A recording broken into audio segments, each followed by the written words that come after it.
Olá, gente, tudo bom? Hoje nós vamos abordar um tema super importante. Na verdade, é a segunda vez que a gente aborda esse tema aqui devido à sua relevância, que é a qualidade de vida dos nossos idosos. E por isso nosso convidado de hoje também é muito especial, o Dr. Aurélio Melo. E olha só, gente, ele é doutor em psicologia e pesquisador em desenvolvimento humano com ênfase no envelhecimento. Dr. Aurélio, muito obrigada por você ter vindo aqui hoje e separado um tempo na sua agenda que a gente sabe que é corrida para falar com a gente hoje. Prazer é meu.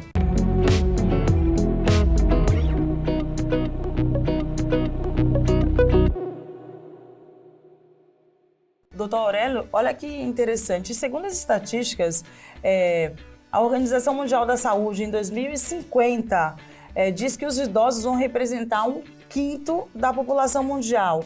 E no Brasil, o total de idosos em 2030 será maior que o número de crianças com até 14 anos, gente.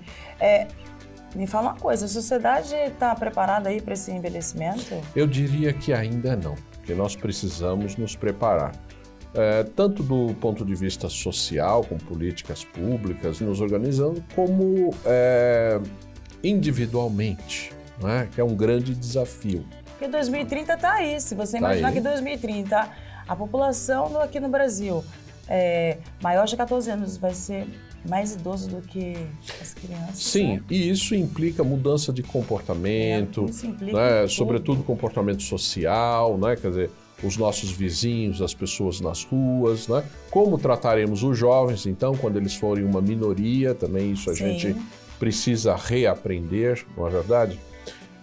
Eu diria que a questão do envelhecimento é uma questão não só atual, como urgente. E, na verdade, é preocupante também, porque, como você falou, isso impacta no comportamento da sociedade no geral. Com os celulares da vida, as crianças já hoje não são mais as crianças de antigamente, que não desrespeitavam tanto os idosos. Então, a preocupação é justamente essa, né? Porque lembro que antigamente o meu pai já olhava, a gente já baixava a cabeça. Mas não se tinha esse acesso ao celular que tem hoje. Então, eu quero saber, segundo as suas pesquisas. Bom, é fundamental que a gente integre a pessoa idosa à vida em sociedade, de um modo geral. Como uma das questões, aproveitando o seu exemplo, é a tecnologia. Então, ajudar a pessoa mais velha ou a pessoa que está envelhecendo aí, né, na meia-idade em diante, a interagir muito bem com a tecnologia para ela poder acompanhar todo esse desenvolvimento. Não é? Também é importante a gente orientar essas pessoas a aprender alguma coisa que foi muito comum na antiguidade, nos gregos antigos, o cuidado de si. Porque a gente vê pessoas correndo para cima e para baixo, pessoas estressadas, não é? Às vezes as pessoas acreditando que a vida é só trabalho, é só dinheiro, e elas esquecem do cuidado de si, não é? E na velhice, de fato, é mais difícil, não é? Porque existem limitações, né, óbvias. Nós estamos pagando um certo preço de viver mais, não é? A gente tem que reconhecer isso. Então, a pessoa idosa hoje atinge 80, 90 anos, ou até 100 anos. A vida de vida aumentou, né? Exatamente. Nunca nós tivemos tantas pessoas com 100 anos hoje no mundo. Então, quer dizer, essas pessoas, elas precisam ter uma qualidade de vida, uma dignidade no seu viver, mas para isso ela precisa começar a trabalhar isso muito antes, não é? E o que o senhor avalia como qualidade de vida para esse idoso já? Pensando, quando chegar já nessa idade. Sim, esse é um termo que está sendo muito usado, né? A gente fala qualidade de vida. Seria ideal primeiro que a gente invertesse, né? Quer dizer, a vida de qualidade e depois, indo mais fundo, dignidade de vida. Né? Viver com dignidade. Né? Viver com dignidade seria viver de uma maneira respeitosa, com saúde, mas sem obsessões também, sem manias, porque aquela pessoa que passa o dia todo correndo, não é? Diz, não, eu vou num restaurante integral, mas aí ela come tudo em 3 minutos, olhando no celular, não é? Aí ela sai correndo, chega na academia, corre para cima e para baixo e tal, e aí depois no final do dia tá morta de cansada, toma remédio para dormir e diz, não, a minha qualidade de vida. Mas que qualidade que é essa? Você falou tudo certo, porque você fala sobre uma boa alimentação, se fala sobre exercício físico, se fala sobre tudo isso. Mas aí essa pessoa fez tudo isso correndo. Adiantou do quê? Exatamente, não tem sentido. Não tem sentido. Então, uma das coisas é a gente, se a gente pudesse, atrasar o relógio da vida, desacelerar, né? Inclusive, nós estamos num espaço próprio para isso, né? O espaço do relaxamento, Sim. da desaceleração. Então, nesse momento onde você cuida de fato de si, para pensar nas coisas, né? Vamos pegar o exemplo aí do toque, né? Da massagem, né? Um dos motivos que eu me sinto honrado de estar por aqui, né? Falar dessas questões onde você para refletir, para sentir a vida, contato com o outro, não é? Então, essas práticas que foram dos gregos antigos, dos romanos antigos, né? Quando eles entravam nas piscinas, eles se banhavam nos aquários naturais, com águas quentes, e as pessoas mais velhas eram consultadas para se tomar grandes decisões nas cidades. Com respeito, né? Com respeito. Como pessoas sábias, porque já tinham vivido, já tinham passado pelas experiências e podiam passar informações. Hoje, você vê isso? Infelizmente não, né? Vamos ser sinceros, infelizmente a gente vê que a pessoa idosa, ela está um pouco de lado, né? Ora, a pessoa idosa é alguém que viveu muito, né? Nós até falávamos isso. Todo mundo hoje tem projeto, mas poucos têm trajeto, né? Então, quer dizer, isso é uma coisa importante da gente lembrar. Essa pessoa idosa, quase sempre, ela tem a experiência de vida, ela tem o conhecimento, ela já passou por muitas coisas. Sim. Muitas vezes, a gente tem o conhecimento muito teórico, né? O conhecimento da informação, da propaganda, mas será que de fato muitas coisas funcionam? Bom, o idoso ele sabe disso, ele sabe, porque ele passou por isso, né? Aquilo que a gente diz, olha, dizem que tal coisa é boa, ele diz, não é, mas cuidado, porque não é bem assim.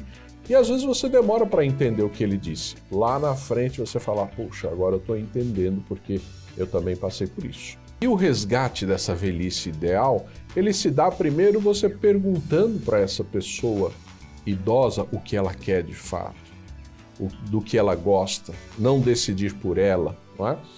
E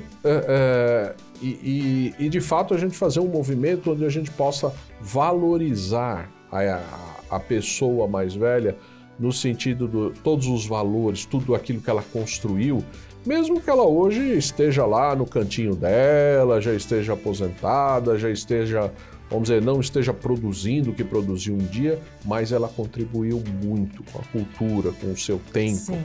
Então, é nesse sentido que a gente precisa resgatar essa velhice. Né? Talvez, se fizermos um movimento maior, um barulho maior nas redes sociais, porque hoje, infelizmente, não dá para retroceder. Talvez se falarmos mais sobre esse tema, talvez isso conscientize.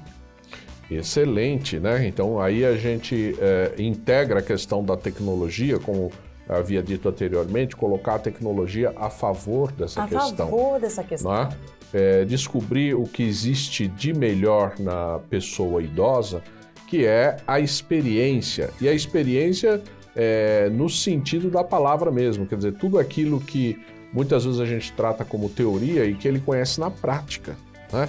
Então, o resgate dos seus valores, da obra que foi a sua vida, não é? Há uma ideia que se diz assim, quando uma pessoa morre é como se queimasse uma biblioteca. Né? Então, quer dizer, a vida da pessoa é como se fosse montar uma biblioteca, ela é cheia de conhecimento, sim. cheia de experiências. Então, a gente precisa resgatar isso para a nossa cultura. Que tipo de caso mais frequente o senhor costuma pegar lá no seu consultório com relação à saúde mental desse paciente? A depressão é um caso? Sim, a depressão ela é uma das maiores ameaças, né? A questão da velhice. Ela se deve muito ao isolamento da pessoa idosa, ao sentimento de inutilidade que nós passamos para ele. Sim. Né?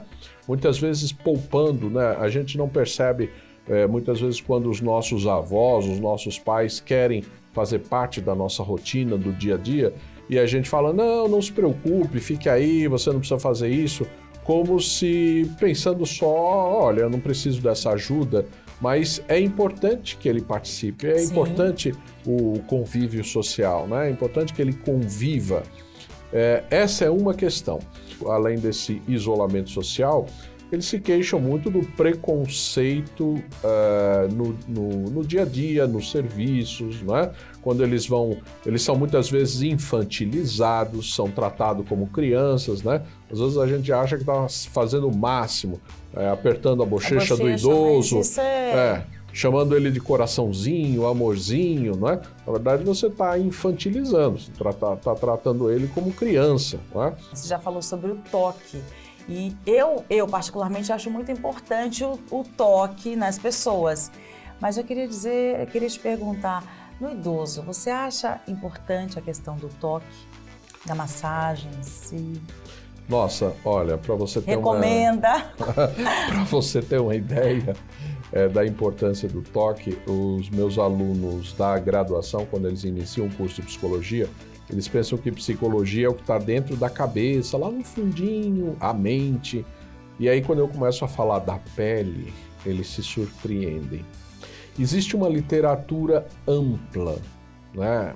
Foi produzido já muito estudo sobre a questão do toque, a questão da pele. E do ponto de vista humano, ela é quase mágica. A questão do toque, todos os profissionais da área da massagem, da fisioterapia, da enfermagem, eles sabem muito bem isso.